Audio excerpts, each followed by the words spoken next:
Hello. After a long time, I'm back with book reviews on YouTube. I had been traveling a lot, and it was like I had to take a break and finally be back home. So here we are. During my travels, I have read a lot of books, and I don't know if I can actually do justice to bringing all of them on videos, but I'll try and do that because vacation time is something like you read through different books that shape up your senses, shape up your thoughts, shape up your imagination. So I had read a lot of books like uh, Liberation of Sita by Volga, On the Bank of Pampa by Volga, and also some classics. So it's now time to tell you all about a book that I would say I have also been lucky to kind of be part of the story, but it is only after the book finished you realize that um, how it feels so similar and yet familiar and yet so very different after it's all finished, proofread and all that. So the book that I'm talking about is The Curse of Maharani by Neil De Silva. And if you see this cover, it's a beautiful cover, and there is something very sinister about it, the whole Haveli now. And the stories, of course, the story is so engaging that I don't know. I could kind of imagine the whole place, um, and situated out in Rajasthan. I'm basically from Rajasthan, so I could kind of um, imagine the whole arid landscape, the huts, the palace. I mean, palace that is a Haveli, people and how they interact and respect um, uh, the feudal lords or zamindars, and how certain behaviors are impacted by generation, and at the same time, of course, Neil De Silva's special twists in the plots and the way he kind of brings the story further, each with an incident that happens, or each with the way he brings it all alive in imagination.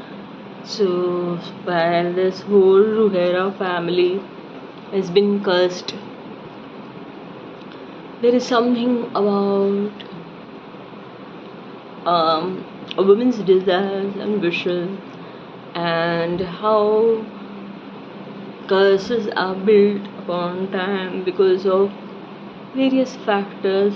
And while a lot of us might not believe in it, but yes, the world sometimes functions in very different ways, and a lot of things we cannot explain.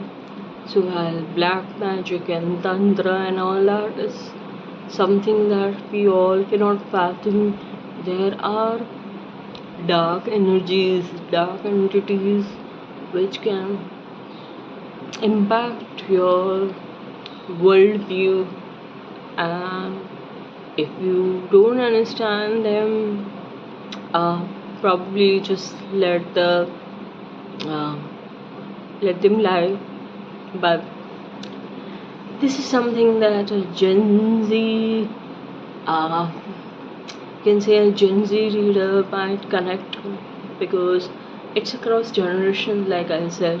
So how each of them behave according to how they have been brought up and how they interact with the world. So this particular book, though it's about a curse, it's also having something about how the young people behave. It also has something about trying to decode the dark universe, and it also has something about that typical Bollywood narrative of what would happen in the end. Would the curse be lifted? Would they do something about it? Um, can we fight this dark forces as humans? So, this particular book has been a wonderfully engaging read, and it is something that I would, of course, recommend to all the readers, especially if you have already read Neil's Maya's New Husband, Yakshini. I think this is the next one for you, and I would say the way he has put on the imaginary aspects, you will love it, and I'm sure you will like reading it page to page. I couldn't leave it, so I read it from one to one last page without putting it down, because I know I'm too assured of the way Neil writes and the way he puts it across.